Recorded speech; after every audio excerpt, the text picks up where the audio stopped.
ഹരിശ്രീ ഗണപതയേ നമഃ. അവിഘ്നമസ്തു. ശ്രീരാമ രാമ രാമ ശ്രീരാമചന്ദ്ര ജയ.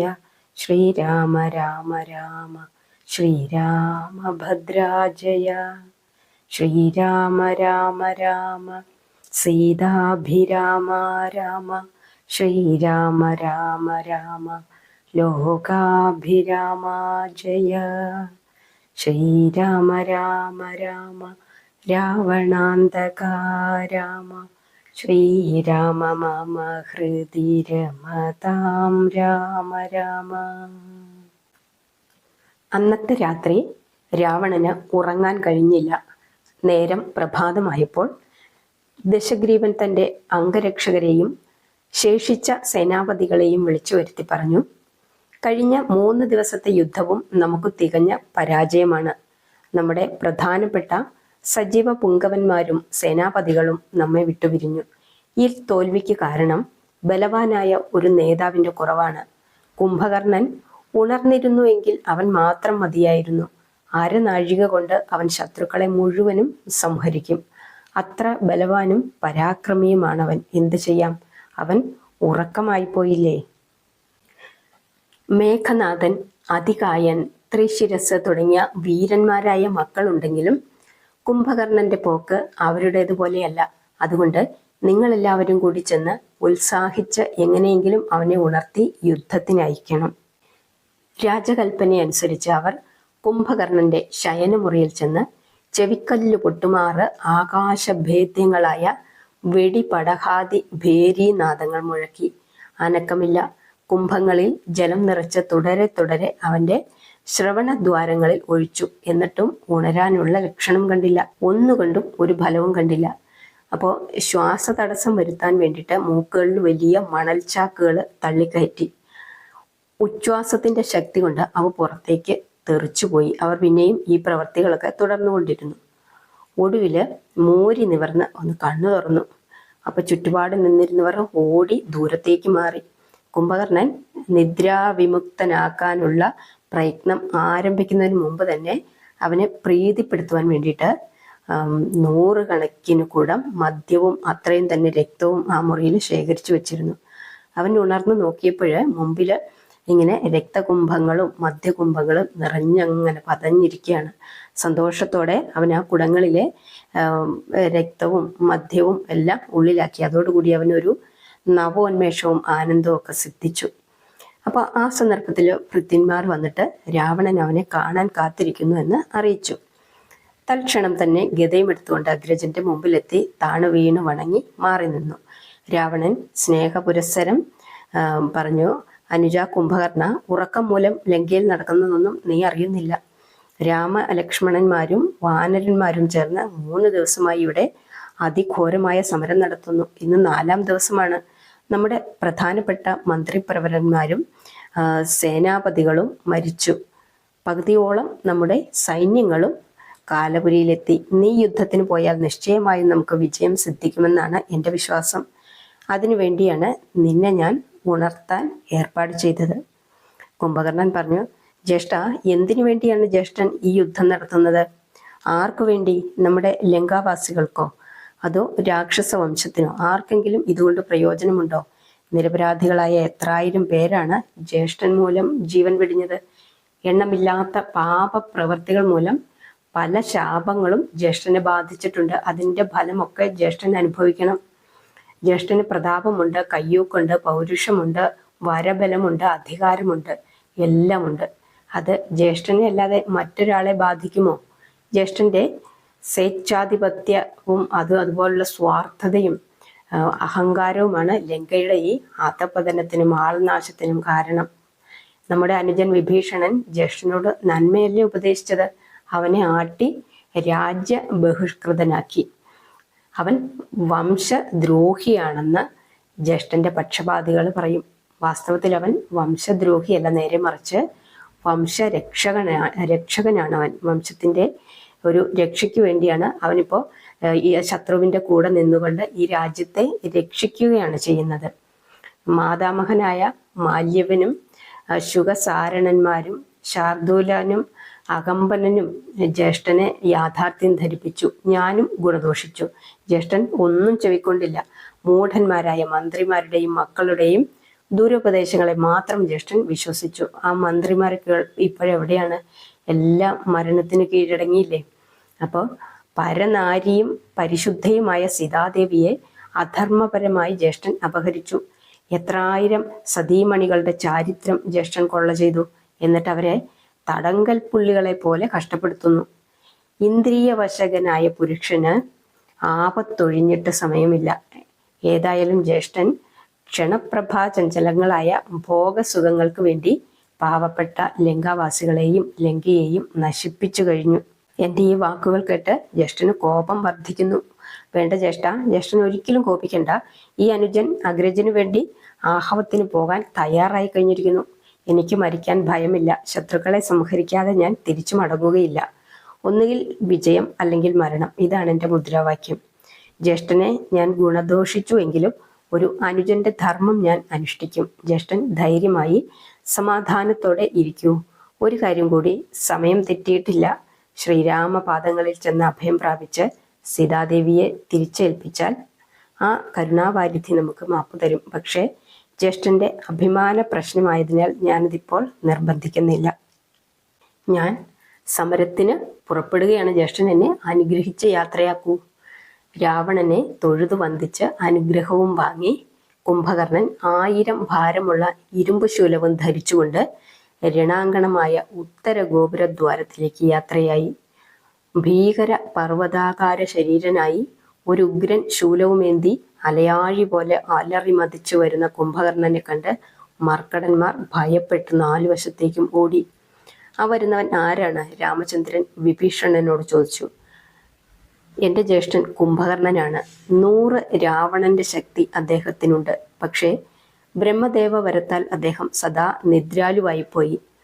തനിയെ ഉണരാതെ ആരെങ്കിലും ആ നിദ്രയ്ക്ക് ഭംഗം വരുത്തിയാൽ അന്ന് അദ്ദേഹത്തിൻ്റെ മരണമാണെന്നും നാൻമുഖൻ അരുളി ചെയ്തിട്ടുണ്ട്. പരമശിവൻ നൽകിയതാണ് ആ കയ്യിലിരിക്കുന്ന ശൂലം.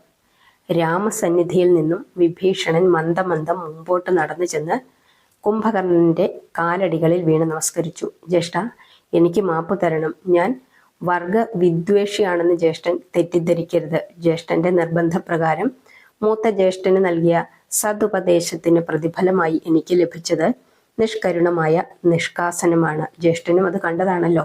ലങ്കയുടെ ഭാവി നന്മയെ കരുതിയാണ് ഞാൻ രാമഭദ്രനെ അഭയം പ്രാപിച്ചിരിക്കുന്നത്. കുംഭകർണൻ വിഭീഷണനെ പിടിച്ചെഴുന്നേൽപ്പിച്ച് ശിരസിൽ തടവിക്കൊണ്ട് പറഞ്ഞു, അനുജ, നീ ഭാഗ്യവാൻ. ഭഗവാന്റെ തൃച്ചേവടികളെ സേവിക്കാനുള്ള ഭാഗ്യം നിനക്ക് നേരത്തെ ലഭിച്ചു. നീ ചിരകാലം വിഷ്ണുഭക്തനായി ലങ്കാധിപതിയായി വാഴാൻ ഇടവരട്ടെ. എൻ്റെ വിധി ഇങ്ങനെയാണ്. പരന്താമനായ രാമഭദ്രന്റെ കയ്യാലുള്ള മരണം യാചിച്ചുകൊണ്ടാണ് ഞാൻ വന്നിരിക്കുന്നത്. എന്നെ ഇന്ന് വിളിച്ചുണർത്തിയതാണ്. ആയതിനാൽ ഇന്ന് എൻ്റെ മരണം സുനിശ്ചിതമാണ്. അതും എനിക്ക് ബോധ്യമുണ്ട്. നീ ഒരു കാലത്തും കുലവഞ്ചകനല്ലെന്നുള്ള ധൈര്യത്തോടെ പോയിക്കൊള്ളൂ. നീ ഭാഗവതോത്തമന്മാരിൽ വെച്ച് അത്യുത്തമനാണ്. ഭഗവാന്റെ പാദങ്ങളിൽ വന്ന് അഭയം തേടിയാൽ കൊള്ളാമെന്ന് എനിക്ക് ആഗ്രഹമുണ്ട്. പക്ഷേ ഇന്നിപ്പോൾ രാവണദാസനായി രാമനിഗ്രഹം ശപഥം ചെയ്തുകൊണ്ടാണ് ഞാൻ പോന്നിരിക്കുന്നത്. യുദ്ധം ചെയ്ത് ഭഗവാന്റെ തൃക്കയ്യാൽ മരണമടഞ്ഞ് ഞാൻ വിഷ്ണു ലോകം പ്രാപിച്ചുകൊള്ളാം. ജ്യേഷ്ഠനെ അനുസരിച്ചെന്നുമായി. അതുകൊണ്ട് നീ തിരിച്ചു പോകൂ. എന്നെ ഓർത്ത് നീ സങ്കടപ്പെടേണ്ട. ലങ്കയുടെ സംരക്ഷകനായി ഭാവി കാലം നിന്നെ പുകഴ്ത്തും. അനുജനെ അനുഗ്രഹിച്ച് യാത്രയാക്കി വിഭീഷണൻ രാമസന്നിധിയിലെത്തി കുംഭകർണനുമായി നടന്ന സംഭാഷണ വിവരം ധരിപ്പിച്ചു. കുംഭകർണൻ അലറി ശൂലവും വീശിക്കൊണ്ട് യുദ്ധസന്നദ്ധനായി മുമ്പോട്ടെടുത്തു. അവന്റെ നീണ്ട ബാഹുക്കളാൽ 1000കണക്കിന് വാനരന്മാരെ ഒറ്റ വീശിന് ചുറ്റിപ്പിടിച്ച് ഞെരിച്ചു കൊന്ന് ദൂരെ വലിച്ചെറിയാൻ തുടങ്ങി. പാദങ്ങൾ കൊണ്ട് തൊഴിച്ചും ചവിട്ടിയും പരസഹസ്രം മർക്കടന്മാരെ അങ്ങനെയും വധിച്ചുകൊണ്ടിരുന്നു. ഇത് കണ്ട് കപികുലം ഭയപ്പെട്ട് വിരണ്ടോടി തുടങ്ങി. സുഗ്രീവൻ ഒരു വലിയ പാറയെടുത്ത് പൊക്കി അവന്റെ മാറിടം ലക്ഷ്യമാക്കി ആഞ്ഞെറിഞ്ഞു. അത്ഭുതം! ആ രാക്ഷസേശ്വരന്റെ വക്ഷസിൽ ചെന്നുകൊണ്ടിട്ട് പാറ പല കഷ്ണങ്ങളായി പൊടിഞ്ഞ് തെറിച്ചുപോയി.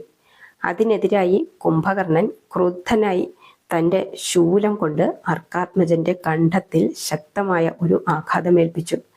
കുത്തേറ്റ്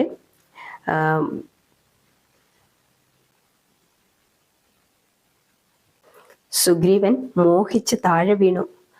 അപ്പോൾ കുംഭകർണൻ അവനെയും തൂക്കിയെടുത്തുകൊണ്ട് സന്തോഷപൂർവ്വം കൊട്ടാരത്തിലേക്ക് തിരിച്ചു. നക്തഞ്ചരേന്ദ്രൻ സമരം ജയിച്ച് പ്രതിപക്ഷ നേതാവിനെയും വഹിച്ചുകൊണ്ട് വരുന്നത് കണ്ട് പുരവാസികൾ വളരെ സന്തോഷഭരിതരായി അനുമോദനാരവങ്ങൾ മുഴക്കി. രാക്ഷസ നാരികളാണെങ്കിൽ സന്തോഷത്തോടെ കുംഭകർണന് മാല്യങ്ങൾ അണിയിച്ചു. ശരീരം മുഴുവൻ പനിനീർ തളിച്ച് കളഭച്ചാർത്തുകളും പൂശി. അപ്പൊ ഈ സന്തോഷ വാർത്ത ജ്യേഷ്ഠനെ അറിയിക്കാനായിട്ട് കുംഭകർണൻ രാവണ മന്ദിരത്തിലേക്ക് പോയി. കൊട്ടാരത്തിന്റെ തിണ്ണയില് മരിച്ചതിന് തുല്യം കിടന്നിരുന്ന സുഗ്രീവൻ കുറച്ചു സമയം കഴിഞ്ഞപ്പോൾ ആലസ്യമൊക്കെ തീർന്ന് ബോധം തെളിഞ്ഞു. അപ്പോൾ ചാടി എഴുന്നേറ്റിട്ട് അവിടെ നിന്നിരുന്ന കുംഭകർണ രാക്ഷസ പരീക്ഷകളുടെയൊക്കെ കർണനാസികാദികൾ കടിച്ചു പറിച്ചുകൊണ്ട് പുറത്തേക്ക് ചാടി അവിടം കടന്ന് രഘുപതി സവിധത്തിൽ എത്തി. കോപഭീതികളോടും അഭിമാനക്ഷതത്തോടും കൂടി കുംഭകർണൻ രക്താഭിഷിക്ത ഗാത്രനായിട്ട് വീണ്ടും രണഭൂമിയിലേക്ക് ആഗമിച്ചു. രാക്ഷസപ്രവരനുമായി അപ്പോൾ നേരിട്ടത് ലക്ഷ്മണനാണ്. പർവ്വതത്തിൽ തോരാത്ത പേമാരി പെയ്തതുപോലെ നിശാചര ശരീരത്തില് സൗമിത്രി ശരങ്ങൾ പതിച്ചുകൊണ്ടിരുന്നു. കുറെ കഴിഞ്ഞപ്പോൾ കുംഭകർണൻ ലക്ഷ്മണനെ വെടിഞ്ഞ് രാമന്റെ നേർക്കടുത്തു. അവൻ മരിക്കാനായി തന്നെ സമീപിക്കുകയാണെന്ന് മായാമയൻ മനസ്സിലാക്കി. കോദണ്ഡം വലിച്ച് ഒരു ബാണം അവന്റെ നേർക്ക് തൊടുത്തുവിട്ടു. ആ വിശികം ചീറിപ്പാഞ്ഞെടുത്ത് ആ നിശാചരന്റെ ദക്ഷിണ കരവും അതിലിരുന്ന ദക്ഷാരി ദത്തശൂലവും ഖണ്ഡിച്ച് ദൂരെ തെറിപ്പിച്ചു. വാമഹസ്തത്തിൽ ഒരു വലിയ വൃക്ഷം പിഴുതെടുത്തുകൊണ്ട് നക്തഞ്ചരൻ പിന്നെയും മുക്തിപ്രദന്റെ മുമ്പിലേക്ക് അടുത്തു. ഇന്ദ്രാസ്ത്രമെയ്ത് ഇന്ദ്രാനുജൻ ആ കരവും മുറിച്ചു. രണ്ടു വശത്തും 2 രക്തനദികൾ ഒഴുകുന്ന ഒരു കൂറ്റൻ പർവ്വതം മാതിരി കുംഭകർണൻ വീണ്ടും അംബുജനയനന്റെ മുമ്പിലേക്ക് കുതിച്ച് അട്ടഹാസം മുഴക്കി. അപ്പോൾ അർദ്ധചന്ദ്രാകാരങ്ങളായ 2 സായകങ്ങളാൽ അവന്റെ കാലുകളെ രാമഭദ്രൻ മുറിച്ചു. എന്നിട്ടും അവൻ അടങ്ങാതെ അലറിക്കൊണ്ട് മുമ്പോട്ട് നിരങ്ങിയടുത്തു. ഒടുവിൽ ഒരു വൈഷ്ണവാസ്ത്രത്താൽ അദ്ദേഹം അവന്റെ ഉത്തമാംഗത്തെയും ഖണ്ഡിച്ചു. കുംഭകർണന്റെ ശിരസ് രാവണ സഭാതലത്തിന്റെ പുരോഭാഗത്തും ഉടല് പശ്ചിമാമ്പുതിയിലും തെറിച്ചു വീണു. അങ്ങനെ അവന്റെ ആഗ്രഹം സാധിച്ചു. രാമചന്ദ്രന്റെ തൃക്കരത്താൽ വീരചരമം പ്രാപിച്ച് അവൻ നിർവൃതി നേടി. ജ്യേഷ്ഠൻ രാമസായകമേറ്റ് ജീവത്യാഗം ചെയ്ത ആ സ്ഥലത്ത് വിഭീഷണൻ ചെന്ന് കമിഴ്ന്നടിച്ചു വീണ് നമസ്കരിച്ച് കണ്ണുനീർ പൊഴിച്ചുകൊണ്ട് ജ്യേഷ്ഠന്റെ ആത്മശാന്തിക്ക് വേണ്ടി പ്രാർത്ഥിച്ചു. അനുജൻ മരിച്ച വിവരമറിഞ്ഞ് രാവണൻ അത്യധികം വിലപിച്ചു. പിതാവിന്റെ പരവശഭാവവും ദുഃഖവും കണ്ട് പുത്രന്മാരായ അതികായനും ത്രിശിരസും അടുത്തു ചെന്ന് സാന്ത്വനപ്പെടുത്തി. അവരുടെ കൂടെ സേനാപതികളും ശേഷിച്ച മന്ത്രിപ്രവരരുമായ ദേവാന്തകനും നരാന്തകനും മഹോദരനും മഹാപാർശ്വനും മത്തനും ഉന്മത്തനും ഉൾപ്പെടെ 6 മഹാവീരന്മാർ കൂടി ഉണ്ടായിരുന്നു. അതികായൻ പറഞ്ഞു, അച്ഛനൊട്ടും സങ്കടപ്പെടേണ്ട, ഞങ്ങൾ എല്ലാവരും കൂടി പോയി ഈ നിമിഷം ശത്രുക്കളെ സംഹരിച്ചു വരുന്നുണ്ട്. അതിനുള്ള കഴിവും ഞങ്ങൾക്കുണ്ട്. രാവണന് ആ അവസരത്തിൽ അതൊരു വലിയ സമാശ്വാസമായി. വേണ്ട അനുഗ്രഹങ്ങളും ആശീർവാദങ്ങളും നൽകി അവരെ അപ്പോൾ തന്നെ അടർക്കളത്തിലേക്ക് അയക്കുകയും ചെയ്തു. വമ്പിച്ച ഒരു ചതുരംഗപ്പടയുമായി ആ അഷ്ടവീരന്മാർ തൽക്ഷണം തന്നെ സമരസങ്കേതത്തിലെത്തി യുദ്ധകാഹളം മുഴക്കി. അല്ല, 2-ാം ദിവസം പോയ അതികായനെ പിന്നെ കാണാഞ്ഞപ്പോൾ ചങ്ങാതി ചത്തുപോയെന്ന് വിചാരിച്ചു എന്ന് ഹനുമാൻ പുച്ഛസ്വരത്തില് വിളിച്ചു പറഞ്ഞു പരിഹസിച്ചു. കല്ലും പാറകളും കൊണ്ട് ആർത്തു വരുന്ന വാനരന്മാരുമായി നിശാചരന്മാർ ഏറ്റുമുട്ടി. നിമിഷത്തിന് 500 എന്ന കണക്കിന് രാക്ഷസന്മാർ ചത്തൊടുങ്ങി തുടങ്ങി. അസ്ത്രശസ്ത്രങ്ങളേറ്റ് കപിവൃന്ദങ്ങളും കാലാലയം പ്രാപിച്ചു. ആനകളും തുരകങ്ങളും ചത്തുമലച്ചു. രഥങ്ങളും തകർന്നു. ചോരപ്പുഴകൾ 4 വഴിയും ഒലിച്ചു. അന്തമില്ലാത്ത കബന്ധങ്ങൾ അനവരതം നൃത്തം തുള്ളിത്തുടങ്ങി. നിശാചരന്മാർ തെരുതെരെ മരിച്ചു വീഴുന്നത് കണ്ട് നരാന്തകൻ കുന്തവുമായി അടുത്തു. അങ്കദൻ അവനെ മുഷ്ടിപ്രഹരത്താൽ അപ്പോൾ തന്നെ അന്തകപുരത്തിലേക്ക് അയച്ചു. ഉടനെ ദേവാന്തകൻ അടുത്തു. മാരുതി അവനെ ചവിട്ടി അരച്ച് ഉടലു രണ്ടായി വലിച്ചു കീറി ദൂരത്തേക്ക് എറിഞ്ഞു. അത് കണ്ട് മഹോദരൻ അടുത്തു. നീലൻ അവന്റെ ഉദരം ചവിട്ടി പൊട്ടിച്ച് വാതാത്മജന്റെ മുമ്പിലേക്ക് എറിഞ്ഞു കൊടുത്തു. ഹനുമാൻ അവനെ ഇടിച്ച് ചമ്മന്തി പോലെയാക്കി ലങ്കയുടെ പ്രാകാര ഭിത്തിയിലേക്ക് എറിഞ്ഞു. ഒരു മാംസപിണ്ഡം പോലെ അത് ലങ്കയിലെ പ്രധാന സജീവ പുങ്കുവൻ അവിടെ പറ്റിപ്പിടിച്ചിരുന്നു. ക്രുദ്ധനായ മഹാപാർശ്വൻ സർവവും ക്ഷണനേരം കൊണ്ട് സംഹരിക്കുമെന്നുള്ള ഉദാത്ത ഭാവത്തിൽ വാനരപ്പടയുടെ നടുവിലേക്ക് തള്ളിക്കയറി. ഋഷഭൻ എന്ന ഭല്ലുകവീരൻ ആന പനങ്കൈ ചീന്തുന്നത് പോലെ അവനെ വലിച്ചു കീറി 4 വശത്തേക്കും എറിഞ്ഞു. മത്തനെയും ഉന്മത്തനെയും മറ്റും വാനരന്മാരും ചവിട്ടിയും ഇടിച്ചും കുത്തിയും കൊന്നു. ആ സമയം രാവണപുത്രനായ ത്രിശിരസ് ഒരു മത്തവാരണത്തിന്റെ കഴുത്തിൽ കയറി അലറിക്കൊണ്ട് അരാധികളുടെ നേർക്കടുത്തു. മാരുതി മത്തേഭന്റെ മസ്തകത്തിൽ ചാടിക്കയറി ത്രിശിരസിന്റെ കയ്യിൽ നിന്നും വാള് പിടിച്ചു പറിച്ചെടുത്ത് ആ വാളുകൊണ്ടു തന്നെ അവന്റെ 3 ശിരസുകളും വെട്ടിമുറിച്ച് താഴ്ത്തിട്ടു. ആനയുടെ വാലും തുമ്പിക്കൈയും മുറിച്ച് അതിനെയും തുരത്തി. വാനരന്മാരുടെ വീര്യശൗര്യ പരാക്രമങ്ങൾ രാമചന്ദ്രൻ അകലെ മാറി നിന്ന് നോക്കിക്കണ്ട് രസിച്ചുകൊണ്ടിരുന്നു. 8 വീരന്മാർ വന്നതിൽ 7 പേരും അവരുടെ സഹപ്രവർത്തകരും വിശ്രമത്തിന് കൃതാന്തപുരം പ്രാപിച്ചു. ശേഷിച്ച അതികായൻ ആയുധജാലങ്ങളും ധരിച്ച് ചെറു ഞാണൊലിയിട്ടുകൊണ്ട് ശത്രുപടയുടെ നേരെ അവരുടെ നിര ഭേദിച്ച് ഉള്ളിൽ കടന്നു. ലക്ഷ്മണൻ അവനോട് എതിർത്തു. സൗമിത്രിയുടെ ശരാസനത്തിൽ നിന്നും ഉത്ഗമിച്ചു കൊണ്ടിരുന്ന ബാണസഹസ്രങ്ങൾ അവന്റെ ശരീരത്തിൽ ചെന്നുമുട്ടി ഒരു മുറിവ് പോലും ഏൽപ്പിക്കാതെ അധോമുഖങ്ങളായി താഴെ വീണു. സുമിത്രാത്മജൻ അമ്പരന്നു. അതികായൻ അതിധീരമായി അരാധികളെ അരിഞ്ഞു വീഴ്ത്തിക്കൊണ്ട് മുമ്പോട്ട് ഗമിക്കുകയാണ്. അപ്പോഴാണ് അവൻ ധരിച്ചിരിക്കുന്ന ബ്രഹ്മദത്തമായ കഞ്ചുകത്തിന്റെ കാര്യം ലക്ഷ്മണൻ ഓർമ്മിച്ചത്. യാതൊരു ആയുധത്തിനും ആ കഞ്ചുകത്തെ ഭേദിക്കാൻ സാധ്യമല്ലെന്നാണ് വിരിഞ്ചവരം. ബ്രഹ്മ കഞ്ചുകത്തെ ഭേദിക്കുവാൻ ബ്രഹ്മാസ്ത്രത്തിന് മാത്രമേ സാധ്യമാകൂ. നീ മടിക്കേണ്ട. ധർമ്മത്തെ രക്ഷിക്കാൻ വേണ്ടി ബ്രഹ്മാസ്ത്രമെയ്ത് അവനെ വധിക്കൂ എന്ന് പവനദേവൻ അവന്റെ കർണങ്ങളിൽ മന്ത്രിച്ചു. അതനുസരിച്ച് തൽക്ഷണം തന്നെ സൗമിത്രി അഗ്രജനെ ധ്യാനിച്ചുകൊണ്ട് പങ്കജ സംഭവ ബാണം തൊടുത്തുവിട്ടു. അതികായന്റെ കണ്ഠം മുറിച്ചു. കപികുലം ആർത്തു വിളിച്ചുകൊണ്ട് അവന്റെ ശിരസെടുത്ത് രാമസന്നിധിയിൽ കാഴ്ചവെച്ചു. ത്രിശിരസിന്റെയും അതികായന്റെയും മറ്റ് 6 മഹാരഥന്മാരുടെയും മരണവാർത്ത കേട്ട് ഞെട്ടിവിറച്ച് ദശവദനൻ ബോധം കെട്ടു വീണുപോയി. പിതാവിന്റെ ദയനീയ സ്ഥിതി അറിഞ്ഞ മേഘനാഥൻ അവിടെ എത്തി വെള്ളം തളിച്ച് ജനകന് ബോധമുണ്ടാക്കിയതിനു ശേഷം മാറത്തളിച്ച് നിലവിളിക്കുന്ന മണ്ഡോദരിയെയും ധന്യമാലയെയും സാന്ത്വനപ്പെടുത്താൻ ഇന്ദ്രജിത്ത് അന്തപുരത്തിലേക്ക് തിരിച്ചു. എല്ലാവരും മരിച്ചു, താൻ ഏകനായി കഴിഞ്ഞിരിക്കുന്നു എന്നൊരു ഭീതി അവന്റെ മനസ്സിൽ പുളഞ്ഞു കയറി. അമ്മമാരെ സാന്ത്വനപ്പെടുത്തിയ ശേഷം മേഘനാഥൻ തിരിച്ചു വന്ന് അച്ഛനെ സമാധാനിപ്പിക്കാൻ ശ്രമിച്ചു. അവൻ അച്ഛനോട് പറഞ്ഞു, എല്ലാവരും മരിച്ചെങ്കിലും ഞാനൊരാൾ ജീവിച്ചിരിപ്പുണ്ടല്ലോ. സർവാസ്ത്ര ശസ്ത്ര പ്രയോഗ വിദഗ്ധനും മായാരണ പ്രവീണനും സർവ സമര സമർത്ഥനും മഹേന്ദ്രജിതനുമായ ഈ മേഘനാഥൻ ജീവിച്ചിരിക്കുമ്പോൾ അവന്റെ പിതാവ് സങ്കടപ്പെടുകയോ? അച്ഛൻ വിഷമിക്കേണ്ട, ഇവിടെ വിശ്രമിക്കൂ. ശത്രുക്കളെ ഒന്നടങ്കം തോൽപ്പിക്കാൻ ഞാൻ ഒരാൾ മാത്രം മതി. ഇതാ ഞാൻ സങ്കര രംഗത്തേക്ക് പോകുന്നു. അച്ഛൻ എന്നെ അനുഗ്രഹിച്ച് അയക്കൂ. രാവണൻ പുത്രനെ ഗാഢാലിംഗനം ചെയ്തവന് വേണ്ട അനുഗ്രഹങ്ങളും നൽകി യാത്രയാക്കി. നികുംഭിലയിൽ പ്രവേശിച്ച് ഹോമങ്ങളും പ്രാർത്ഥനകളും കഴിച്ചതിനു ശേഷം അദ്ദേഹം ആർഭാട സമന്വിതം 4 വെള്ളക്കുതിരകളെ പൂട്ടിയ കനകമയമണിരഥത്തില് അഗ്നിജ്വാലാങ്കിതമായ കൊടിക്കൂറയും പാറിക്കൊണ്ട് സർവായുധ സമേതം സമരരംഗത്തിലേക്ക് തിരിച്ചു. ഇന്ദ്രജിത്ത് വീണ്ടും പോർക്കളത്തിൽ എത്തിയിരിക്കുന്ന വിവരം രാമലക്ഷ്മണന്മാർ അറിഞ്ഞു. അവരും യുദ്ധസന്നദ്ധരായി. സൗമിത്രി വാനരസേനയെ യഥായുക്തം അണിനിരത്തി. സുഗ്രീവൻ, അംഗദൻ, നീലൻ, നളൻ, ജാംബവാൻ, ഹനുമാൻ തുടങ്ങിയ നേതാക്കന്മാരും ഓരോ മർമ്മസ്ഥാനങ്ങളിലും നിലയുറപ്പിച്ചു. രാമൻ അരുളി ചെയ്തു, ലക്ഷ്മണ, ഇന്നത്തെ യുദ്ധത്തിന് ഞാൻ മുമ്പിട്ട് നിൽക്കാം.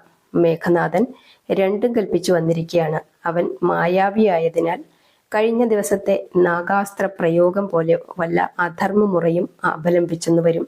അതുകൊണ്ട് ഞാൻ തന്നെ മുമ്പിട്ട് നിൽക്കാം. എങ്ങനെയായാലും ഇന്നും നാളെയും കൊണ്ട് യുദ്ധം അവസാനിപ്പിക്കണം. 14 വർഷം തികയാൻ ഇനി 2 ദിവസമേ ഉള്ളൂ.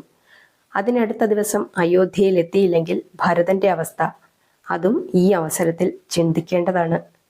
ലക്ഷ്മണൻ പറഞ്ഞു, മേഘനാഥനുമായുള്ള യുദ്ധത്തിന് ജ്യേഷ്ഠൻ എന്നെ അനുവദിക്കണം. ജ്യേഷ്ഠൻ ഇതിനു മുമ്പ് എന്നതുപോലെ നോക്കി നിന്ന് അനുഗ്രഹിച്ചാൽ മതി. രാമൻ പറഞ്ഞു, ശരി, നിന്റെ ആഗ്രഹം അങ്ങനെയാണെങ്കിൽ അങ്ങനെ തന്നെ നടക്കട്ടെ. അങ്ങനെ രാമഭദ്രൻ യുദ്ധരംഗത്തു നിന്നും ഒഴിഞ്ഞു മാറി നിന്നു. വിഭീഷണൻ ഇന്ദ്രജിത്തിന്റെ മായാചലനങ്ങളെ രഹസ്യമായി സൂക്ഷിച്ചറിയുന്നതിനു വേണ്ടി മറ്റൊരു ഗൂഢസ്ഥലത്തേക്കും മാറി നിന്നു. മേഘനാഥനും സൗമിത്രിയും തമ്മിൽ അതിഘോരമായ ആഹവം ആരംഭിച്ചു. ദിവ്യങ്ങളായ പല അസ്ത്രങ്ങളും, നാഗാസ്ത്രം, ആഗ്നേയാസ്ത്രം, പാർജന്യാസ്ത്രം, വായവ്യം, ഐന്ദ്രം, വാരുണം തുടങ്ങിയവ അവർ തമ്മിൽ അന്യോന്യം വിനിമയം ചെയ്തു. യുദ്ധമുറുകി ലക്ഷ്മണന്റെ നിശിത ബാണപാളികളുടെ മുമ്പിൽ മേഘനാഥന് നിൽക്കക്കള്ളിയില്ലാതെയായി. അവന്റെ തുരകങ്ങളും സൂതനും വധിക്കപ്പെട്ടു. രഥം തകർന്നു. ധ്വജം മുറിഞ്ഞ് താഴെ പതിച്ചു. ലക്ഷ്മണനും ക്ഷീണിച്ചു. ആ സമയം ഇന്ദ്രജിത്ത് ഘോരനാശകമായ നാരായണാസ്ത്രം അഭിമന്ത്രിച്ച് സുമിത്രാത്മജന്റെ നേർക്കയച്ചു. സപ്താക്ഷരി മന്ത്രത്താൽ ലക്ഷ്മണൻ അത് തടുത്തു. ആ ബാണം ലക്ഷ്മണനെ 3 പ്രദക്ഷിണം വച്ചതിനു ശേഷം അവന്റെ ആവനാഴിയിൽ ചെന്ന് അഭയം തേടി. അതുകൂടി കണ്ടപ്പോൾ മേഘനാഥൻ ആകെ അമ്പരന്നു. കപടമായ മായായുദ്ധം മാത്രമേ ഇനി കരണീയമായിട്ടുള്ളൂ എന്നവൻ തീരുമാനിച്ചു. പെട്ടെന്ന് അവൻ അന്തരീക്ഷത്തിൽ മറഞ്ഞു. മേഘമറവിൽ നിന്നുകൊണ്ട് മേഘനാഥൻ മേതുര സംഹാരശക്തമായ മഹാബ്രഹ്മാസ്ത്രം പ്രയോഗിച്ചു. അതിന്റെ മാരകശക്തിയാൽ ലക്ഷ്മണനും സർവ മർക്കട സമൂഹവും നിശേഷം ബോധം നശിച്ച് മരിച്ചവരെ പോലെ നിലംപതിച്ചു. രണാങ്കണം നിശബ്ദവും നിശ്ചലവുമായി. ബ്രഹ്മാസ്ത്രത്തെ ബ്രഹ്മാസ്ത്രം കൊണ്ടുവേണം പ്രതിരോധിക്കാൻ. അങ്ങനെ ചെയ്താൽ 2 അസ്ത്രങ്ങളുടെയും സംഘട്ടനത്താൽ സമുത്ഭൂതമാകുന്ന പാവകജ്വാലയിൽ ലോകം മുഴുവനും നശിക്കും. അത് പാടില്ല, അധർമ്മമാണ് എന്ന് നിശ്ചയിച്ച് രാമചന്ദ്രനും ബ്രഹ്മാസ്ത്രത്തെ കൈവണങ്ങി നിലത്തു വീണു. ശത്രുസംഹാരം നടത്തി വിജിഗീഷുവായി വന്ന നന്ദനനെ ദശാസ്യൻ ഗാഠാലിംഗനം ചെയ്ത് നെറുകയിൽ ചുംബിച്ചനുഗ്രഹിച്ചു. ബാക്കി നമുക്ക് നാളെ പറയാം.